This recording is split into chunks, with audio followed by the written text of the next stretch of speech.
It's the Pete Sousa Show. Sports, Pete. Nobody tells our stories better than our clients. The difference is stark. I was rear-ended at a stop. I thought I was fine, and then once I got home, I realized it's a lot worse than I thought. I ended up having a ruptured disc. You say you're not hurting, and then an hour later, you're saying you're in all this pain. I just felt like most people would think that I was lying. And that's when I decided to call Daniel Stark. I owe a lot to Daniel Stark. They really got me what I deserved. The difference is stark.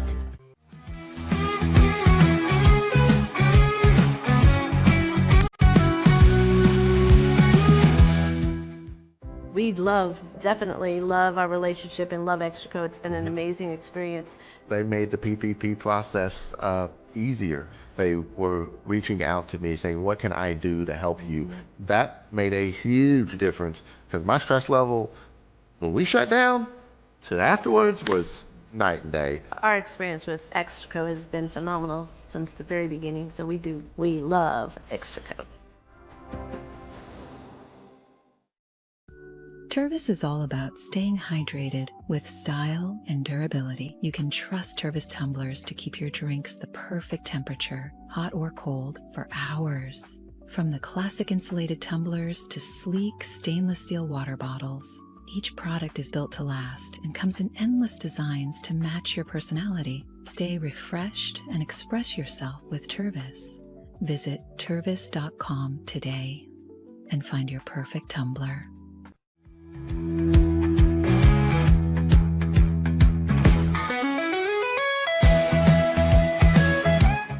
Since our founding, we've been revolutionizing hair removal with cutting-edge technology and a commitment to empowerment. The U-Like Air 3, launched in 2023, ushers in a new era of sapphire ice cooling technology, offering nearly painless hair reduction in just 3 weeks.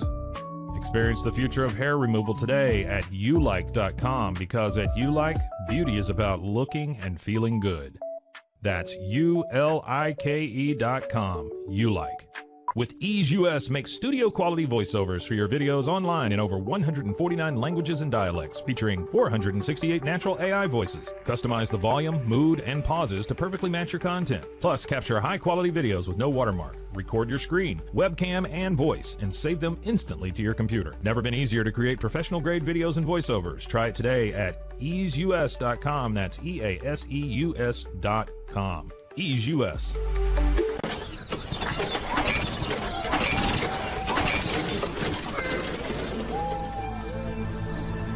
Just use AMP-Pace.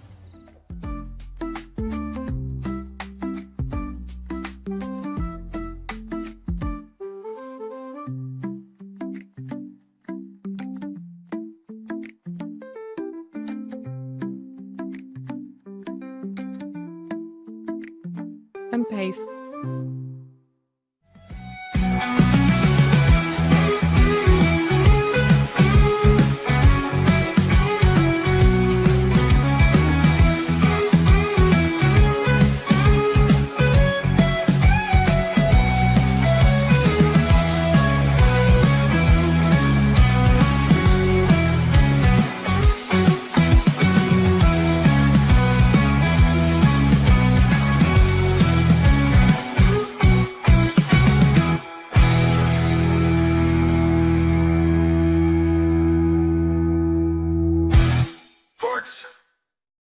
Hey, it's the Pete Sousa Show. There we go. We are live. We're back in the Alico building, and we are, as always, presented by Slovaceks. Scotty Swingler on the wheels of steel here as we get it started. Scotty's got a new, new spot he's in today. Maybe we should turn the camera a little bit, right? Like there's a lot of wall by Joe Namath. What do you think, Scotty? I mean, this is just an assumption, right? Like, okay, there you go. There you go. Yeah. Yeah, it's better. No, I like it when you can see the full effects of the studio. But as we talked about in the past, like we leave here. Oh, can we turn that light on, Scotty? We leave here for that one. We don't have the power cord for it. All right. We leave here on a short respite, and like people just come in and just do whatever they want. So that's kind of what TCU did last night. So I guess we'll just keep with the theme, right? the Pete Sousa Show, like I said, presented by Slovacics. Of course, Socorro Family Ford, Daniel Stark Injury Lawyers, First National Bank of Central Texas. I'm going to be headed over to Socorro Family Ford soon here. We got to get the old stepson or the son. I don't even know what he is. He's my man, Caden. We got to get him a car. And Christy wants to go someplace we can trust. And that's why we're going to stop by Socorro Family Ford. The only thing is I'm like, Christy, I need Brian and the folks at Socorro Family Ford to know, like, I'm not looking for a hookup, dude. I just want a car, like, and she's like, well, we just want to trust. I'm like, yeah, but he might get the wrong idea. So I am not looking for a hookup. I'm not like a hookup guy. I was back in the day. I was always looking for an angle. Not anymore. No angles last night for North Carolina. Bill Belichick's debut was really, really rough. I appreciated the hype. I'm aboard the hype train. I thought it was a lot of fun leading up to it. Sonny Dykes obviously did not feel the same way. I am not here to break the game down X's and O's wise, but certainly TCU outclassed North Carolina. It really seemed like they had an extra guy on the field all night long. And, outside of that first drive and it's great. And let me tell you, that was college football, NFL execution to the nth degree. That opening drive by North Carolina, those scripted plays right down the field. And then after that, it was just Jimmy's and Joe's, right? And North Carolina had no answers. One of the things I did notice, again, I'm not here to break down the game, but I felt like it was the same thing that I talked about with Scotty the other day when I touched on Dave Aranda and all the new schemes that were implemented to Baylor's defense this offseason, which can complicate things for some of these young guys. And I think we might have seen the same thing with North Carolina last night. You have Bill Belichick, right, who's got a master's degree. He is the expert. He is the genius, right, on schemes and defenses. Now, at the same time, it could be a lot for some of these guys, 70 new players. And I'm not going to say that that's an excuse in today's college football, because really it's not. I have a UCF game this week for ESPN, and 58 new players for Scott Frost's UCF team. So that's sort of how it is in college football, so that you can't really, and I'm not saying Bill Belichick is looking to hide behind that.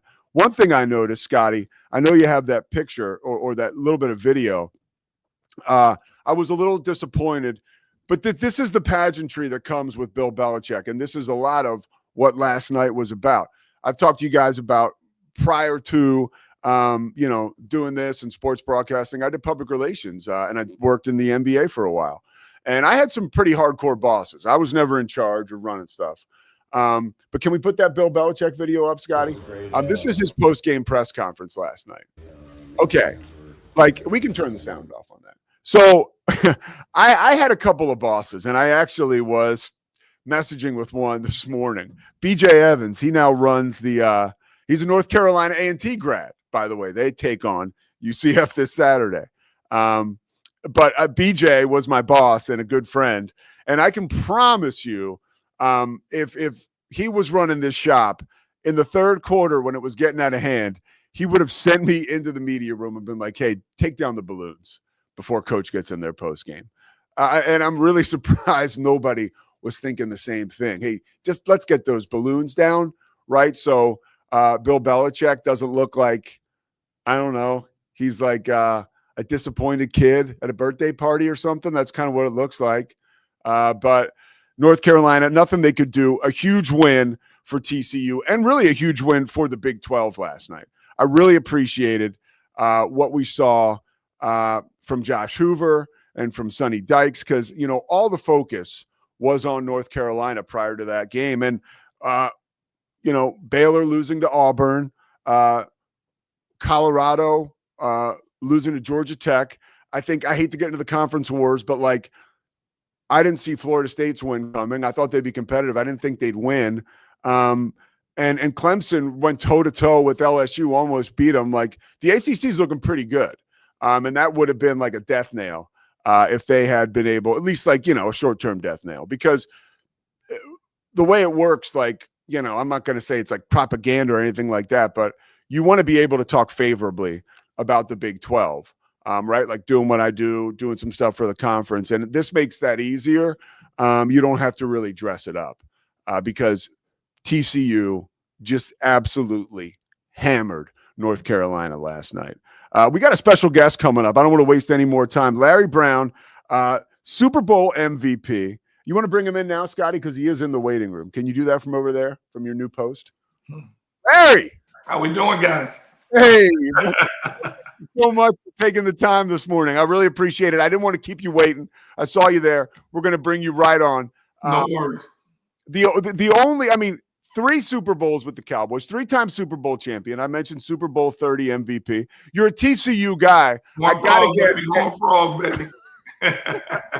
and you're a football analyst, so I got to get your takeaways from last night's game. First, just tell me your overall reaction as a TCU alma mater, how you felt about how the Horned Frogs and Sonny Dykes teams played. Well, I'm happy they bounced back. Obviously they played in the national championship a few years ago, didn't fare too well, came back, had a very disappointing season behind it. So now they're kind of getting back and trying to show that, the Frogs can play good football.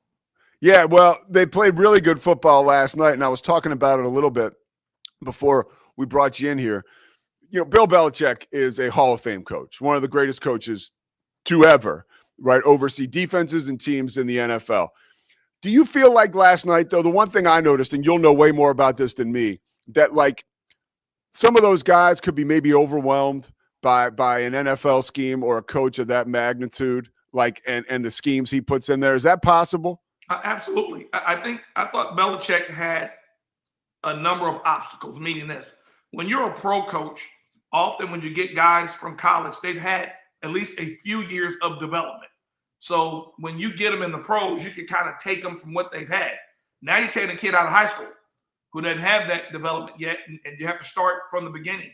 So I think that was the first thing. The other thing is he's had great players in New England.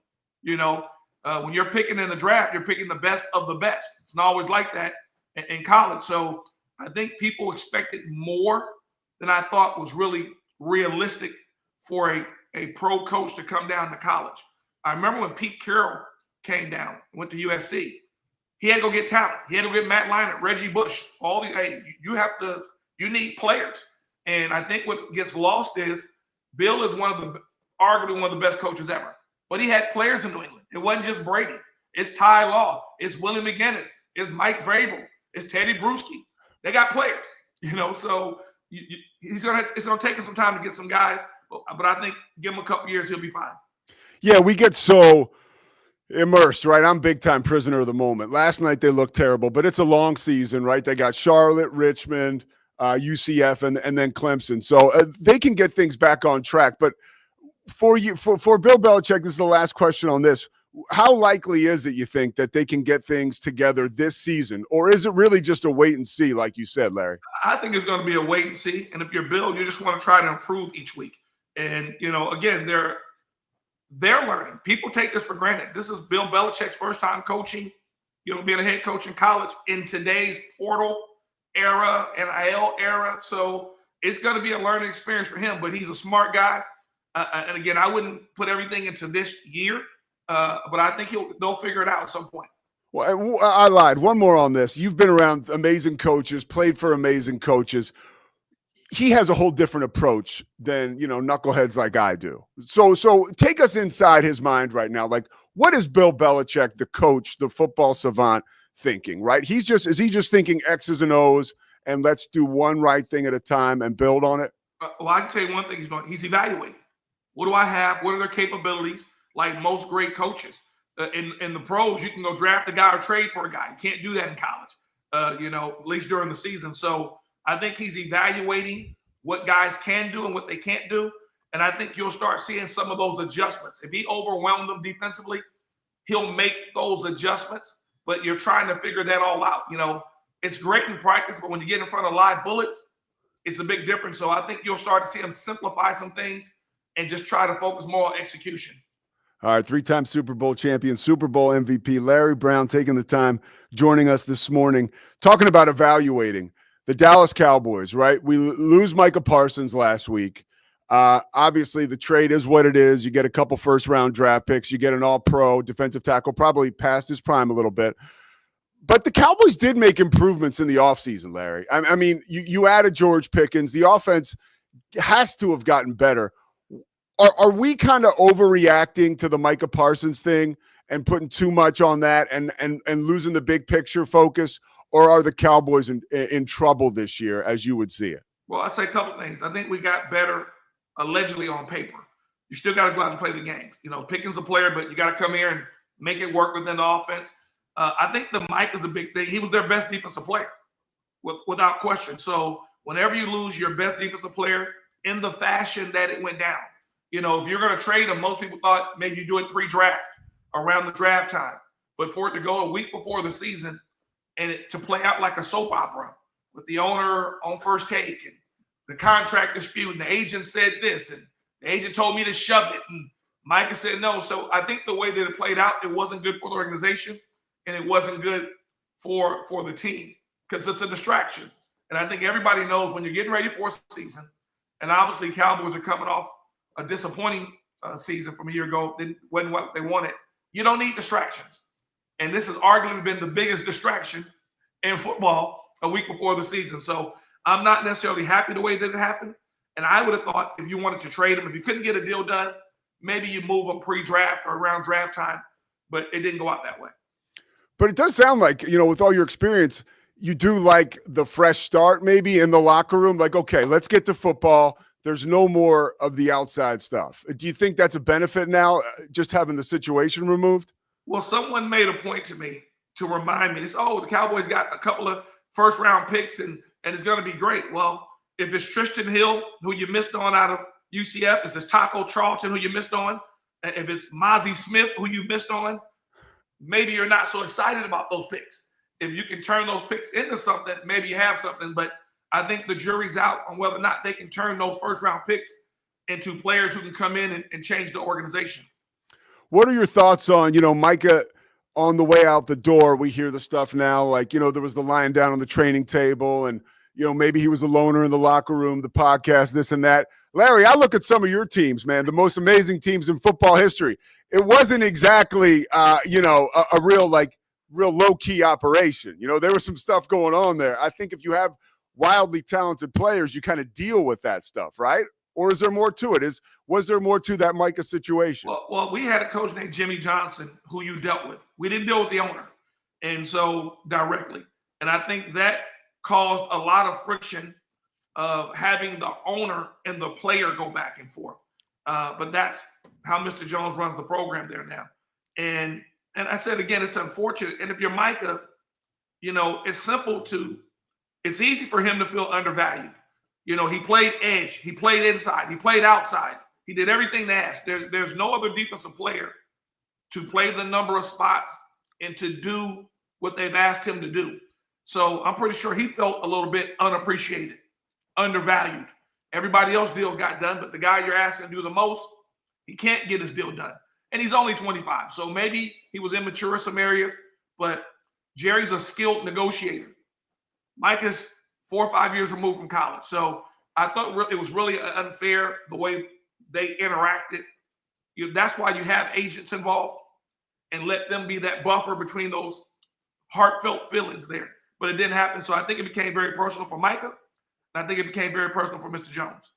So you talk about Jerry, and I love your history on this. It makes me think about your teams in the 90s. You know, just to kind of give people an idea, when you and Kevin Smith were playing cornerback, right? You guys were two of the youngest corners, I think, in the league, both starting. You were very effective on the outside, and that takes away parts of what the offense can do and kind of opens up the defensive playbook. With Micah, when you have him and he's healthy and he's playing well, can you explain to people what that does for a defense and how it really can open things up? Because I think that will amplify the absence. Like, how great is it to have him on a defense? It's a necessity. And for me, if you talk to any cornerback, you can take the greatest of all time. They'll tell you, we need pass rushers. We need guys to get after that quarterback. We can't have a quarterback holding the ball 10 seconds. So they go hand in hand. There's very few great corners who didn't play with great defensive linemen who were able to get after that passer and make that quarterback get rid of that ball. So they're going to miss those 12 sacks, 13 sacks this season. Somebody else is going to have to step up. And the other thing that Micah played for them, he didn't just play edge. Remember, Micah came in as a linebacker. He's played in the middle. He's played outside. He's played on the line. So that versatility, you're losing a guy now. You no longer have that versatility. So he really played 3 positions and did every last one of them very well. And you don't see that very often in a player that can play 3 defensive positions at a high level that he played at. So other guys are going to have to step up. We'll see who steps up and who can fill those roles. So the Cowboys take on the Eagles on Thursday night. Obviously, and it was illustrated in that documentary, America's Team, the Gambler and his Cowboys. Jimmy talked about it. Getting over the hump against the Eagles was a big deal. What was your most unique experience playing at the Vet in your time as a Cowboy? Well, they hated the Cowboys. Oh, my God. So, the Vet, it wasn't a place, even the NFC, the whole East, the Giants, the Commanders now, we call them the Redskins. It was a beast in the East. And so most people don't realize during my tenure with the Cowboys, when I first came in, 7 of the 10 Super Bowl championships came from the East. Washington won 2, Giants won 2, we won 3. So you're walking to the Lions' den there. You had to play. And they had great teams, and they had great coaches. Joe Gibbs in Washington, Parcells down in New York, and Buddy Ryan down with the Eagles. So not only as a player, but from a coaching standpoint of personalities, it was very interesting. Well, when you talk about your experience, like with the fans, like I gotta get some of that from you. Like Veterans Stadium, you're gonna get snowballs thrown at you. They're gonna be talking about your mom, all kind of stuff. They're trying to get under your skin. That's typical Philly. But yeah. What do you remember the moment you guys turned the corner against them? Because that had to be a part of your building blocks, right? That esteem building moment that can help you get to the championship team you guys were in Pasadena against the Bills, in 1992. Was there a moment when you guys turned the corner against the Eagles? One game they had 11 sacks on Troy, and they had some great football teams. Jerome Brown, Reggie White, Eric Allen, Seth Joyner. They had some teams, and we just could not only did they beat us, they were dominating us. So when we were able to beat those Philadelphia teams, it changed. It gave us the confidence that we could play with anybody. They were physical, they were fast, they were talented. So we were able, with Randall Cunningham at quarterback, they had great players, great quarterback. So when we were able to beat the Philly team, I think that gave us enough confidence that we could play with anybody. And so when we beat them the next year after they sacked Troy 11 times, the next year we actually beat them. And that really turned the hump for us. Like, we can play with Philadelphia. We know we can play with anybody. When you were playing, it was a lot of fun to see just how good the Cowboys were. And there was like you mentioned it, everybody hated the Cowboys. Well, because they were so good, and people just like to hate the Cowboys. But that documentary, have you watched that documentary? Yeah, I did. What did you think of it? I thought it was interesting. It brings back a lot of moments. It's interesting to watch something when you're right in the middle of it. So I was right in the middle of everything there and didn't realize it at that time. But there were some good moments. There were some rough moments. We lost together. We won together. You saw players and coaches come and go. So that part was disappointing. And I think more importantly, we thought, had they kept everybody there together, we think we could have made a run like New England, won 5 or 6 Super Bowls. So to have to go back and talk about what if probably was disappointing for us. What was it like for you as a player when you guys switched from Jimmy Johnson to Barry Switzer? Now, you could say that was your finest hour, right, in that Super Bowl under Switzer. But what was that change like? For us, it was a changing in the organization. So when Jimmy got there, he was clear for one reason, to build it. By the time Barry got there, it was already built, and his job was to maintain it. So I think as players, we kind of understood where we were. We were not in that building phase anymore. We had the players, we had the staff. So I think they had 2 different duties. And I thought Barry did a good job of just transitioning and allowing what we already had to take place. Some people don't give him credit for it, but I thought he did a good job. It was also a changing of the guard about who's running everything in the organization. So we didn't just get a new head coach. At that stage, Mr. Jones decided that it is the Jones family show now. So it was two changes of the guard from a coach and from a front office standpoint. Did you feel that tension leading up to that Super Bowl between Troy and Barry? Was that something you felt and were aware of, or did they overdo it in the doc? I'm not going to say you felt tension. I think there was some disappointment on how their approaches were. For example, Troy was there through all the bad years, the 1-15, and the lack of accountability. So when Jimmy came in and changed the structure and started making guys accountable and chewing guys out, Troy was so afraid to go back. He didn't want to go back to where they were, a really bad team.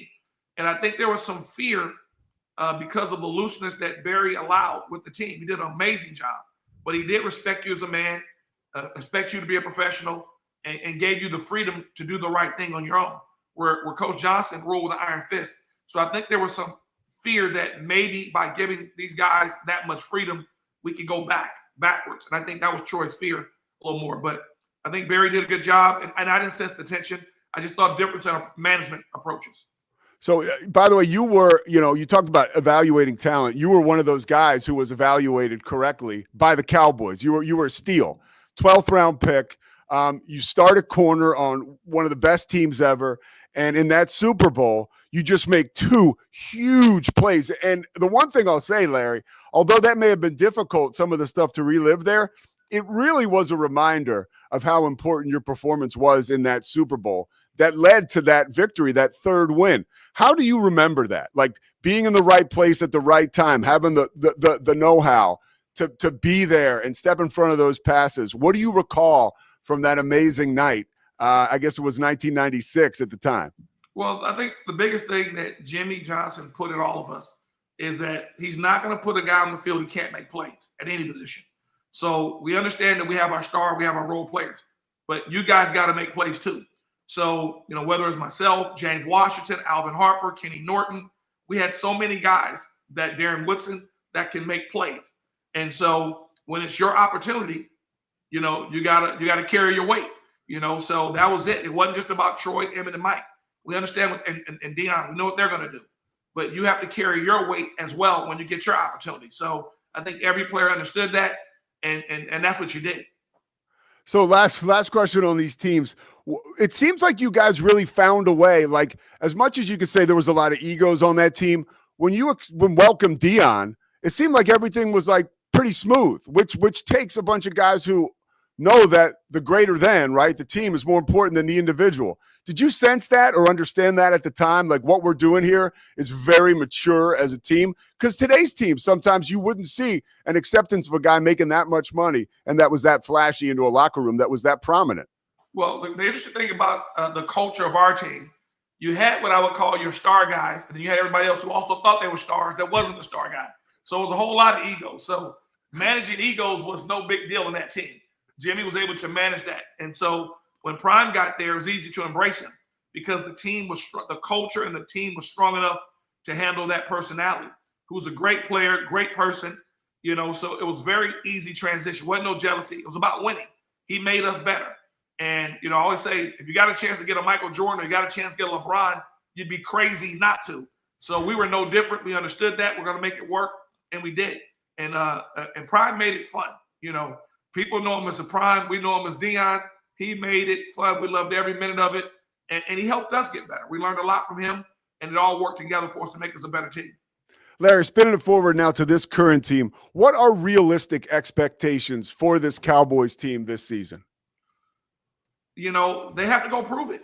Everyone talks about what they are on paper and what they do every year. They just haven't gone and done it. And, I think Coach Johnson, I always like to go back to him. He reminded us constantly that we're not the Cowboys, America's team, based on anything we've done because we hadn't done anything. You got to create your own legacy. And so I think this group, if they want to be considered some of those great Cowboy teams and they're part of history, they have to go create their own history. And they just haven't been able to do that at the level that Cowboy fans expected.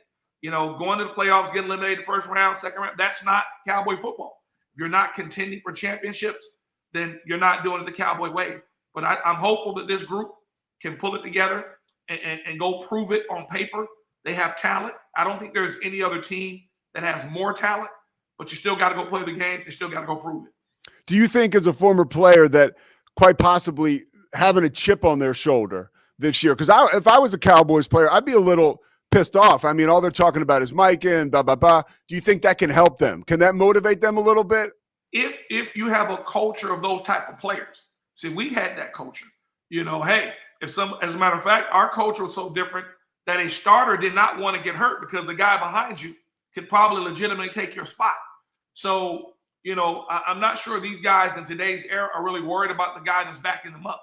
But, if you're in San Francisco and you had, Steve Young sitting behind Joe Montana and Terrell Owens sitting behind Jerry Rice, you better come show up. Or if you're the Cowboys and with Jimmy Smith and Darren Woodson backing up and Larry Allen backing up Nate Newton, hey, you better get it in gear. So hopefully these guys can take pride and have that chip that you're talking about to say, hey, let's go prove that we can win and do it, because you have to do it when you have guys. We had a number of guys get injured that we had to win games with. Troy missed some time and Mike missed a game, but we had to step up. So hopefully these guys got enough pride and chip on their shoulder to say, hey, let's pull together and let's go play good football. Larry Brown, NFL football analyst, 3-time Super Bowl champion, Super Bowl MVP. Thanks so much, man, for taking some time this morning. I'm glad. Thank you, guys. Go Frogs, baby. The great Larry Brown. Man, he's just about as smooth as an analyst as he was as a player, and he was pretty damn smooth. All right, we'll take a break. The Pete Sousa Show continues after this. We are presented by Slovacics.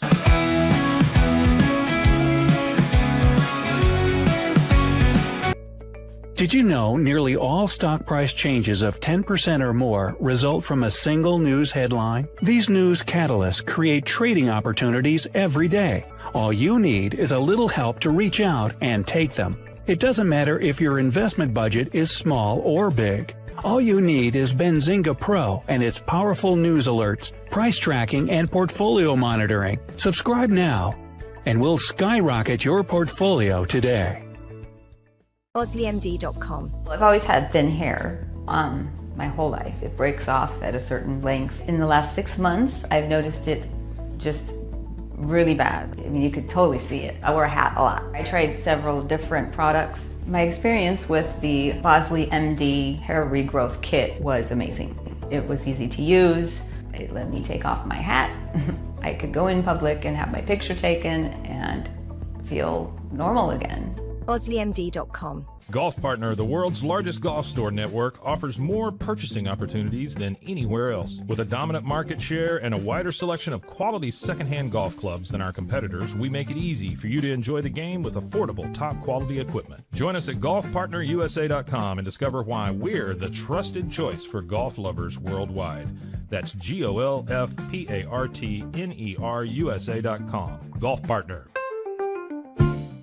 Since 2003, Bluehost has been empowering people to harness their brands online with innovative web hosting solutions. Trusted by over 2 million users, we're the longest-running WordPress.org recommended host. With Bluehost, you get a safer, better web experience, supported by the world's most popular site builder, and backed by our commitment to open source projects. Visit Bluehost.com today and take your website to the next level. Experience the future of secure private cloud storage with Internix. Protect your files with end-to-end encryption, ensuring your data stays private and accessible only to you. Enjoy seamless, fast storage without compromising security. Visit Internix.com today and take control of your digital life. That's INTERNXT.com today. Apollo Neuro is a new kind of wearable that helps your body recover from stress. It's like a wearable hug for your nervous system that helps you calm down and feel better. The Apollo wearable will send gentle vibrations to your body, like a song you can feel instead of hear. You feel better, you sleep better, and you can get back to being yourself. Learn more at apolloneuro.com. Protect your online privacy with NordVPN. Browse securely, access content from anywhere, and keep your data safe with military-grade encryption. Whether at home or on the go, NordVPN ensures your digital freedom. Stay secure. Download NordVPN today at nordvpn.com. That's NORDVPN.com. Elevate your experience with Grenco Science, the leaders in cutting-edge vaporizers. Whether you're at home or on the go, our sleek, powerful devices deliver smooth, consistent hits every time. Quality you can trust, innovation you can feel. Grenco Science. Take your vapor game to the next level. Visit us at GrencoScience.com.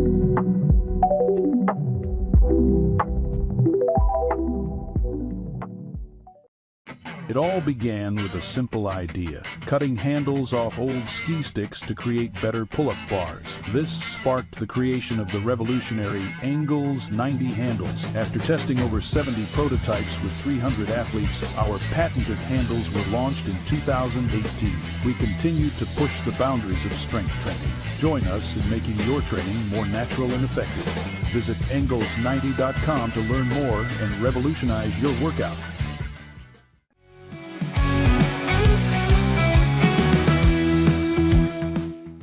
Pete Sousa Show. We are now 90 minutes. Great to have Larry Brown, Super Bowl MVP, with us. Wild morning here. I was driving on 35. As I got closer, I was like, probably 30 minutes away, and just talking to my man Murph on the phone, and it was like someone took a sniper, just shot my back left tire, and it was like whoosh, whoosh, whoosh, whoosh. Bump, bump, bump, bump, bump. I got the dog in the back. She pops up, she's like, yo, what's going on, man? So I pull over. I see that part of the tire, like the outer layer, is just toast. And as it came off, part of it whacked the back fender. Like, I'm no, car guy, but this is not ideal, right? Now I'm like, the tire is not flat, but it is scarred, and depleted. And I was down to like a donut. So I thought, okay, I can just drive. I'll put my hazards on. I was like, I'm making a commitment to myself. I'm not going to be the flat tire guy. I mean, if you got to be, you got to be. But I'm not being the flat tire guy today. So I literally rode 50 miles per hour on a donut, basically, that at any moment I felt could have just completely exploded. And I made it here. And I made it here because I love the Rogue Media Network, and I love being able to chat with Scotty Swingler about Baylor football, especially after they get crushed. So I do want to check in with the Bears real quick, and this is just my quick little philosophy here, okay? And Scotty, you can pop in from, I don't know what the hell he's doing over there, but it's a new setup, and it could work. Ooh, it is working. Can you make it? Yeah, dude, that's great. There you go. Score one for Swingler. All right, please bear with me yesterday. You and Terrence Ganaway. Terrence Ganaway, 2011 Alamo Bowl MVP. 6 touchdowns? Record setter, I think 5. Five touchdowns in a bowl game. Had Baylor's single season rushing record for a decade. Yeah. Before Abram Smith broke it. So. Terrence Ganaway was pretty damn good. And so anyways, Scotty says they're being optimistic. And I have a reason. Well, I was being optimistic. Terrence was not. Ganaway needs to see something. I agree. Well, you need to see something defensively, right? I agree. Now, they're a 3-point underdog this Saturday at SMU, 11 a.m. start. Then, of course, they're going to be favored against Samford. They'll probably. Thanks, Bear. Yeah, no problem. I can do that. So they're going to be favored against Samford at home. They will be a home underdog against Arizona State, I would imagine. They're on the road at Oklahoma State. I would imagine they'll be favored in that game. Then they're back home against Kansas State, who I think we can agree at this point just might be a little overrated. We're in that number 17 ranking. So I there's a runway here for Baylor to put things back together. And they can do it by the middle of March. Again, even your big conference games. Yeah, Chris Visser just weighed in about the mic too. See, people actually give a shit about what you're saying, which is terrifying to me. Yeah, Visser thinks you're actually good at this. I'm still, jury's still out over here. I made one mistake. Well, let's drop in real quick. I want to find out. So in summary, though, I think obviously Baylor's an underdog against SMU, right? You win against Samford. Wait. Are we just assuming Baylor's going to lose to SMU? Because I think Baylor's going to win. You think Baylor will win that game? Yeah. Okay. All right, that's good. And then after that, you have Samford, a win. Arizona State at home. That's like 50-50, really. Anything can happen. Hold on. And then you got Oklahoma State. I think you'll win that. Kansas State's not great. TCU, they look like world beaters last night, but I think North Carolina's terrible. Then you have Cincinnati. Then you have UCF. I am not scared of a Big 12 opponent until November when they play Utah.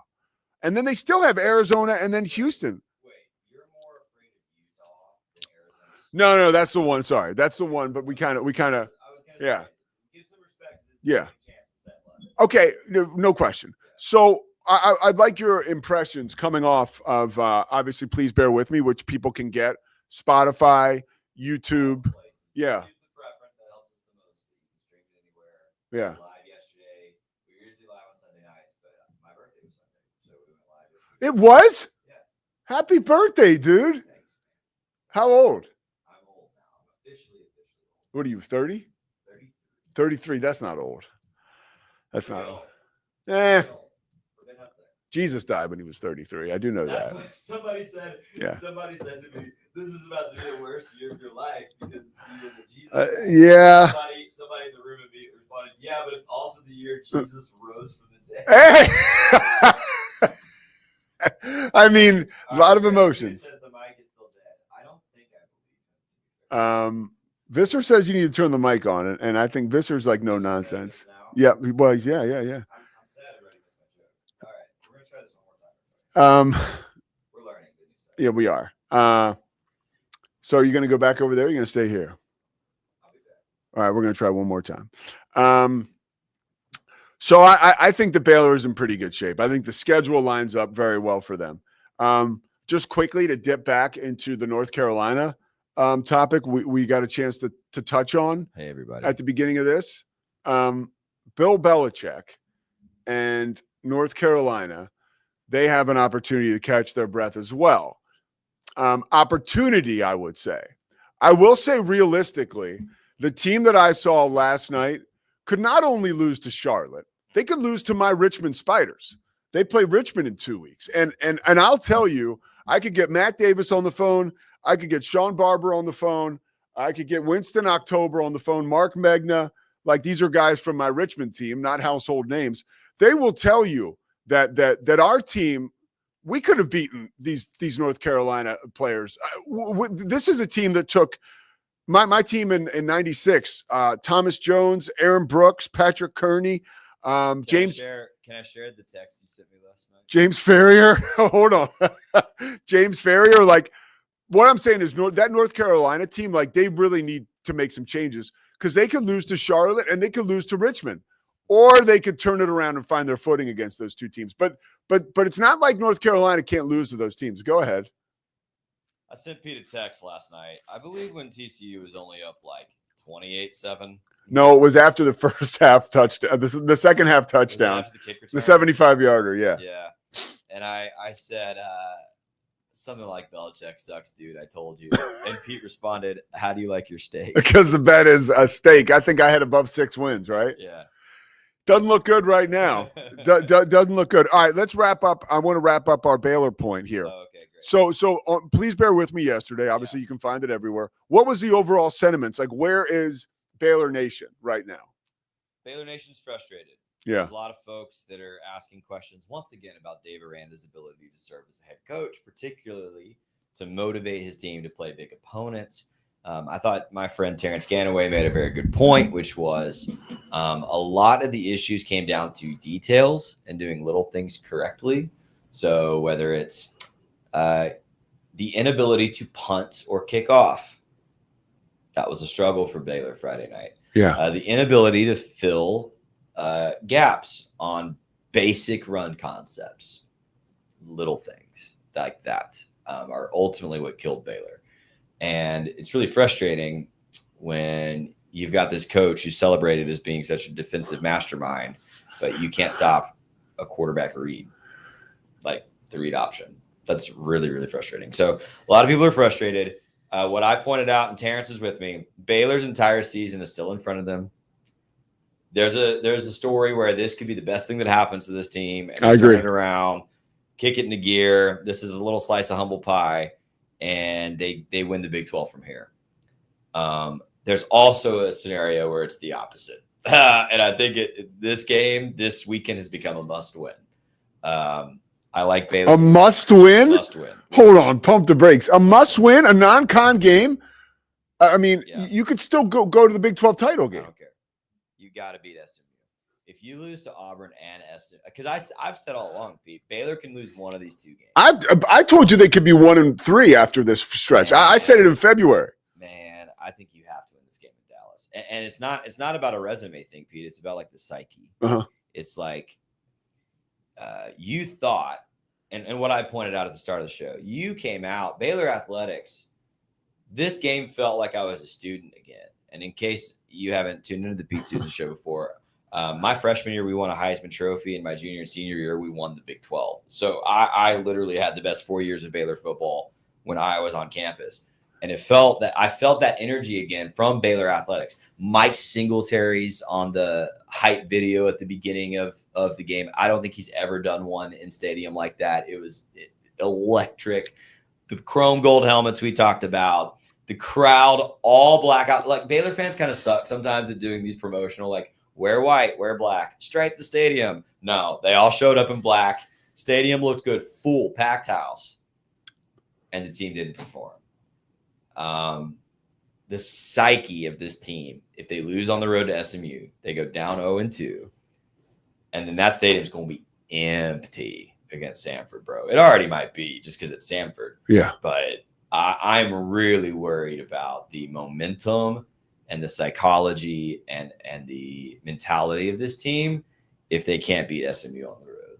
I'm really worried about it. Did Terrence say anything about is there any concern from a former player like that there's too much going on for these guys defensively? Like Dave Aranda, like I almost think Scotty idle time was the devil's workshop for him. Like he's focused on defense, so he reinvented the wheel. And some of those guys were what's so frustrating about that, Pete, though, is that's not what I saw on tape. Okay. Or when I was at the game. He was playing basic 2 high safety shell. Then what's the problem? I don't know. It was, I mean, Dave said it and Terrence said it. It was like run fits. It was like linebackers over pursuing the fake handoff. That's what enabled the Jackson Arnold runs. That's what enabled some play action pass. It was like totally undisciplined linebacker play, which is really disappointing from the linebacker guru, right? Yeah, yeah. I think Keaton Thomas played a pretty good game, but whoever was next to him was over pursuing a lot. And then, your defensive line just completely got manhandled. And that's the last point I'll leave you with, Pete, unless you have a specific question. This game, I'm still struggling with it 4 or 5 days later. Nuked my vision of what college football is. Well, no. I'm completely adapting to this reality that I was wrong, because I'm right most of the time, as you know. But I was wrong about this. I thought all those Auburn fans who were in my mentions for 2 weeks talking about our lines are going to push you around because we're the SEC. I thought that was garbage. I was like, dude, we've got good linemen. We're like Big 12. Like, screw you. Like, what do you mean? That's a myth. SEC superiority is a myth. Conference to conference still might be a myth. But, bro, up front, they were right. They were absolutely right. Their defensive line made it really difficult for one of the best run blocking teams in the Big 12 to do anything for Bryson Washington. And their offensive line made our defensive line look very, very pedestrian. In fact, no, that pedestrian is too weak a word. Very bad. They made our defensive line look very bad. And But we knew this. We knew this. You knew that. I did. That was the one thing I always had. I thought we could compete. I thought we could compete up front. We didn't even compete up front. We competed on the outside. I said before the game, I'd rather have Baylor's receiving core. That is still true. I'd rather have Baylor's quarterback. That is still true. Very much so. But the trenches were different. It was different. So I'm still recovering from that. I'm disappointed. But that's where we got to go out against SMU, who I don't believe the trenches are that different. And change the narrative. Do the opposite. Well, here's the good news. You'll never see another team like that for the rest of the season unless you play in a bowl game against one of them. But you hope this team still has playoff aspirations. So you better the rest of the season. I do. Figure it out. By the way, I think they could make the playoffs. I do. Yeah. I mean, it's one game early in the season against an SEC opponent, and we don't know. Auburn could be very good this year. And that's what I said. If Auburn finishes top 2 or 3 in the SEC, this game looks. I mean, because really, it's a 2-touchdown game. It didn't feel like. No, it was a 1-touchdown game. It didn't feel like that big of a gap. I mean, the kick return obviously completely changed everything, and that matters.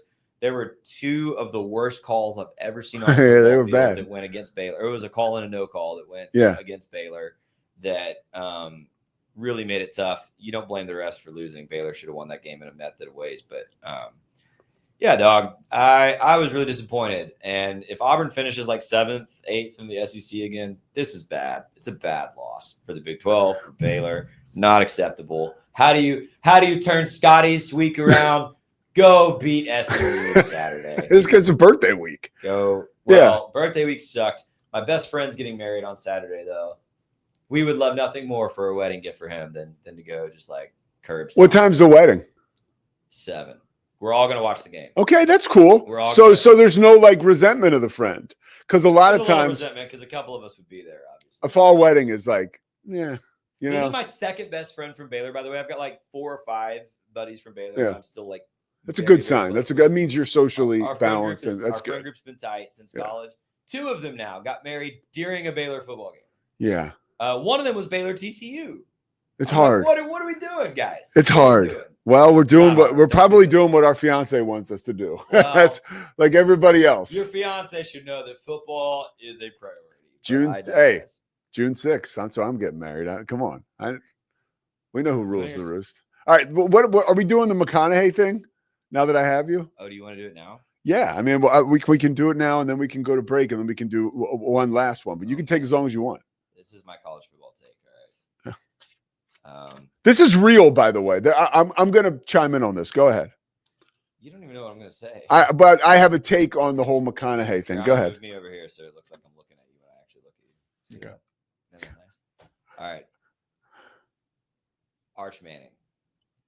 It was not good. It was not good the other day. I've said all offseason, not to be like, I was right again, but here we go. I said all offseason, we're acting like this guy is the for sure number 1 pick when Cade Klubnik and Garrett Nussmeier have put great things on tape for multiple years now. We don't know who Arch Manning is. I still think Arch Manning could be very good, but here's my question for you. Do you know what the title of Matthew McConaughey's first book is? Green Lights. Right. So the question before Arch Manning on this Tuesday. It's Tuesday now. But it's basically Monday. It feels like Monday. Yeah. I had a weird Monday yesterday with Labor Day. But the question before Arch Manning was Saturday a bunch of red flags or just a bunch of green lights? Because you see, when life throws you a curveball, if you will. I know we're mixing baseball and football here, but you're gonna go with me. They're both Texas, okay? You have a choice. You can either view those curveballs as red flags, or you can view them as green lights. What I think Coach Sarkisian's going to do is he's going to teach this young man that this is just a green light. You lose this week 1 game to Ohio State, the defending national champion. You had a drive to win the game. You were so damn close. But let me tell you something. You're going to get to see those boys again in about 4 months. And that game's going to mean something. And this is the game that was your green light. Because from here, you just go. From here, you cross that intersection. You make it to the other side. And you drive as fast as you can, Buckaroo. Hey, Arch Manning. Texas still believes in you, buddy. This is your green light. That's it. That was my point. Hold on, Arch. We're actually passing the torch here officially to Glenn Powell.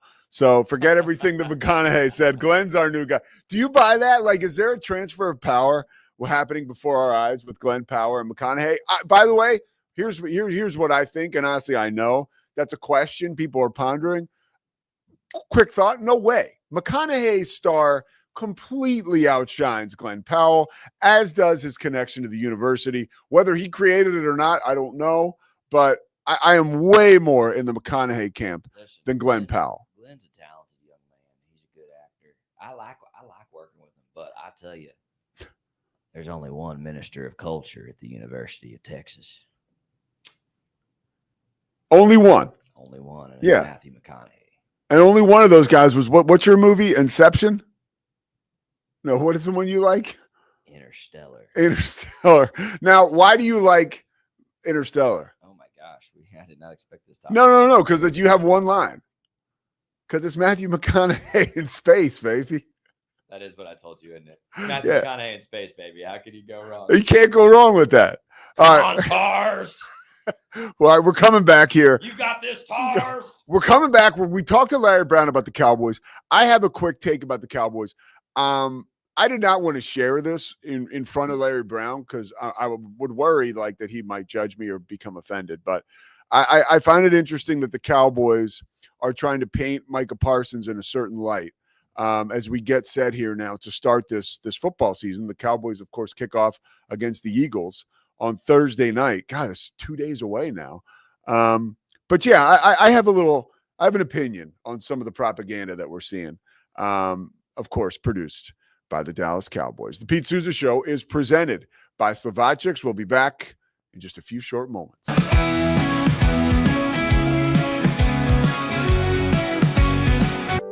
Overwhelmed by your inbox? Clean Email is here to help.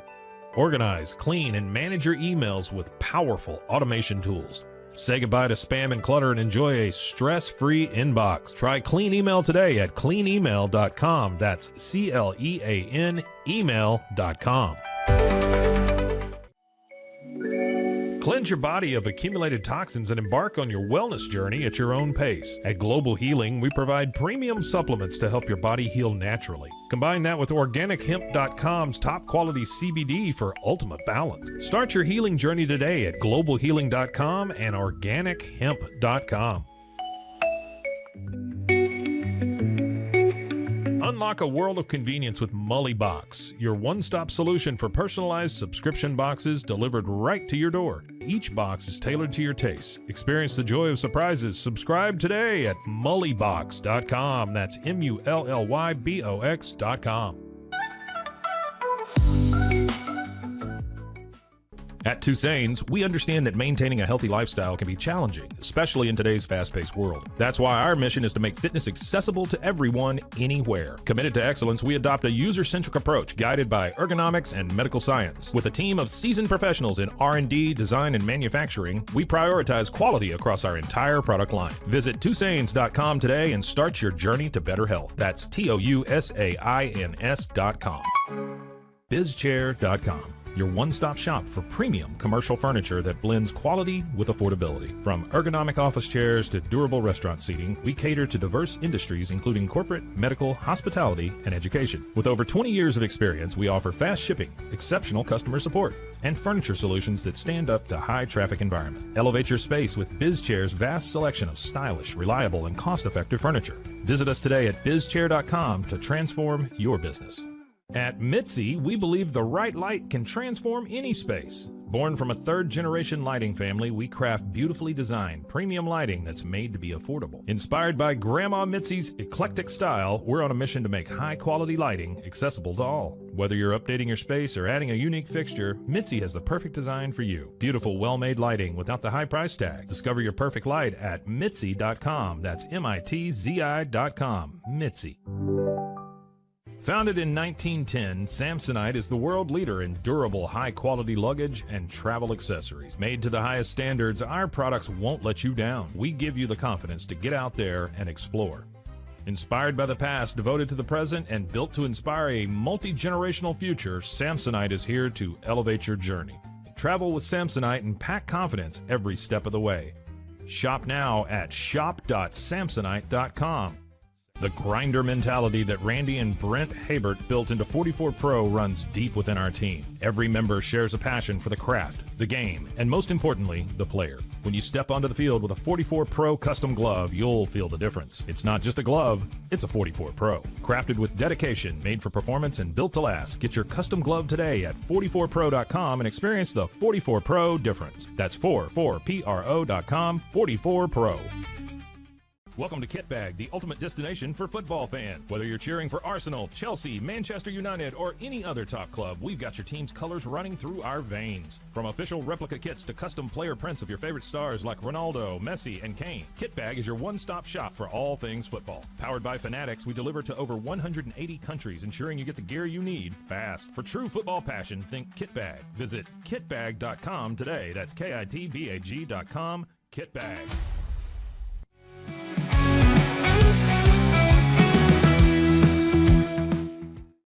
Is the Pete Sousa Show, rocking and rolling. Zach, we're going like an extra 25 minutes today, 20 minutes. Just so you know. Does that screw you up? No, you're just in Cam's segment 2. You remember that, right? Oh, I'm in his segment 2? Yeah.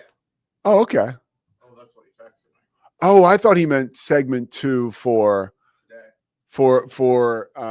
Locked on Baylor, which I'm doing with him today. I didn't know I was doing a double shot of Cam. That's fine. We can do 15 minutes on this last segment. Locked on Baylor. Yeah.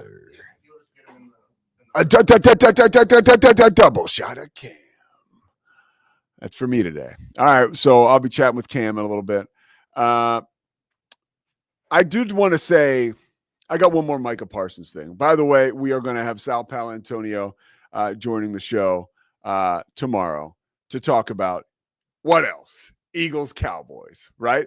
But I wanted to get into the Cowboys, and it's, we put up, by the way, our interview yesterday with Wayne, the voice of the Green Bay Packers. Go check it out. Packers fans are gobbling it up. It's close to like 10,000 views now. And it's always fun when you see all the views and you see that people are watching all the way through. And that those are Packers fans for you, right? So we love that. And some Cowboy fans were complaining a little bit. But this is the Cowboys reality right now. What's not reality, and this is my opinion, okay? And I want to jump in the time machine. When Micah got traded, I listened to the Doomsday Podcast, which is put together by Rogue Media employees, Matt Mosley and Ed Werder. Okay, you could call them, they are Cowboys insiders. And Mosley made a point, right? And it was a great point, and it was emphatic, and he rarely drives home stuff like he did. His point was, hey, people were pissed off in that organization about Micah laying down on that training table during that preseason game. And to me, that was like, okay, what Mosley's saying is true. Like, that was a bridge too far. And Matt, I'm sure, heard it from somebody high up in the organization that was probably it, right? And right, wrong, or indifferent. So there is merit to the real component of frustration within the organization. Now, that being said, throughout this negotiation stuff, I feel like there has been a little bit of a smear campaign towards Micah. And I think it's been a little bit of like, Micah's a loner. Micah has his podcast. Maybe that's changed him, right? Like this is stuff that's coming out of the Dallas Cowboys front office or Jerry Jones's camp, right? And whether on purpose or by mistake, right? The leaks. And that is something that the Cowboys are doing the best they can to have that sort of follow him to Green Bay. And certainly is one of the reasons that they're pointing to. Maybe it's like this. They're pointing like this. But it's one of the things they're pointing to as they justify the Micah Parsons trade. Right, for 2 first-round picks and a 30-year-old former all-pro defensive tackle, who I think will be great for the Cowboys. I really do, but he's not going to be Micah Parsons. But it's ironic having watched the documentary on the Cowboys, and I got to say, like, I read it in the Jeff Pearlman book about all the Boys Will Be Boys was the book, but I read about all the off-the-field stuff and the Cowboys. And I lived some of it, right? Like Michael Irvin getting arrested, Eric Williams in the car accident, Michael Irvin having a hit out on him by a legitimate hit that somebody went to prison for.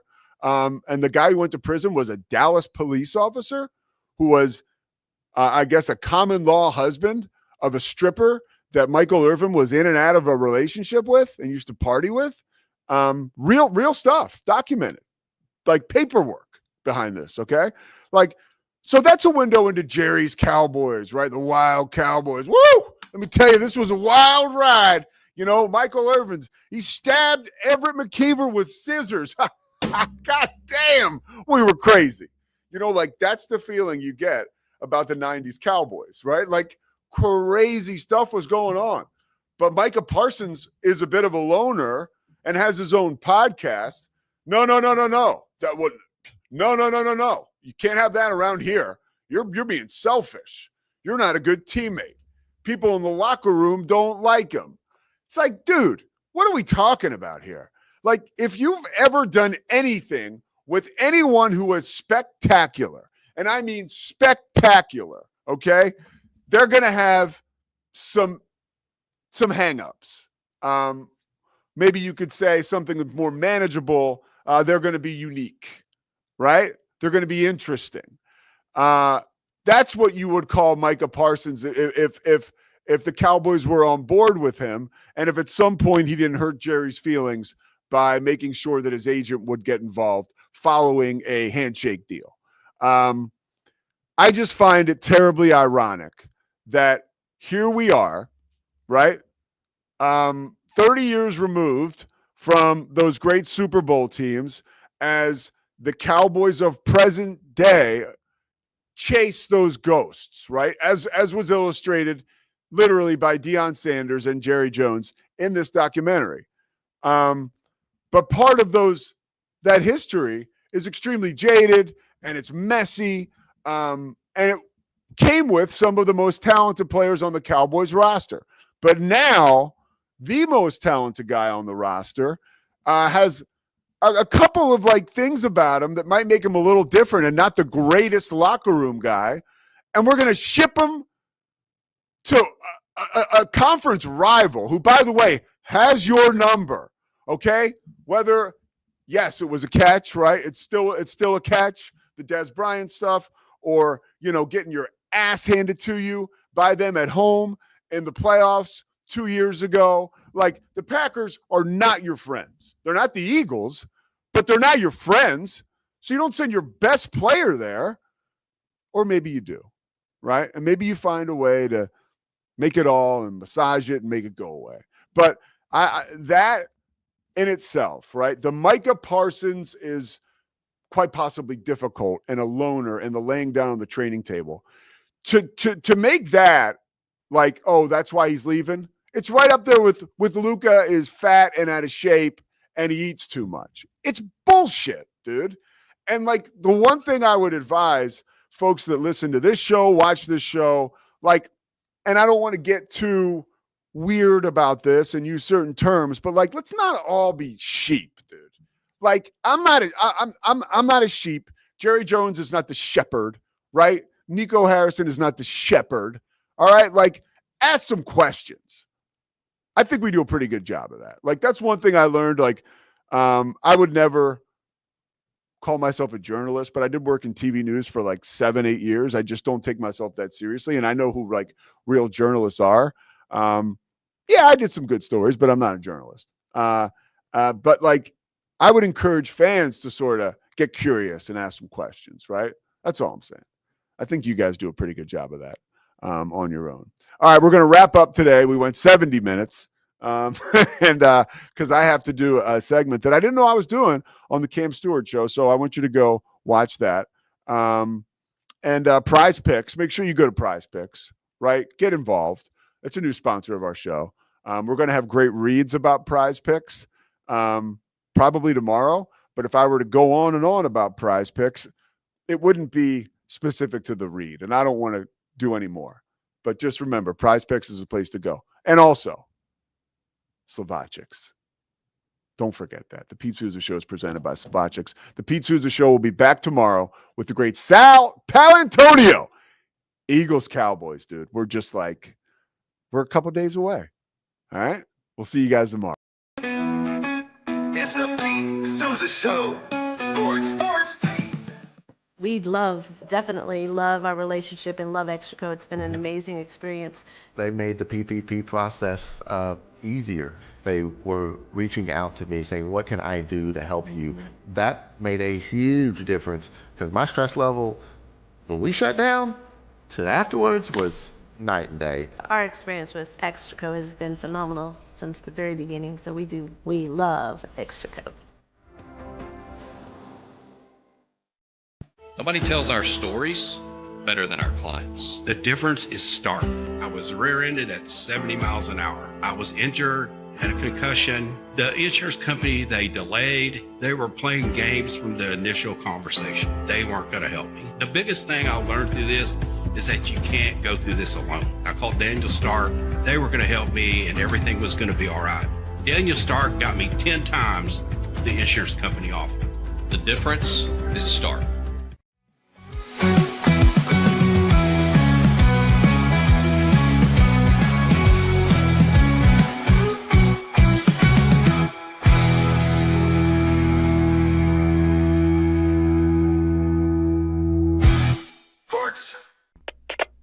We are Rogue Media Sports.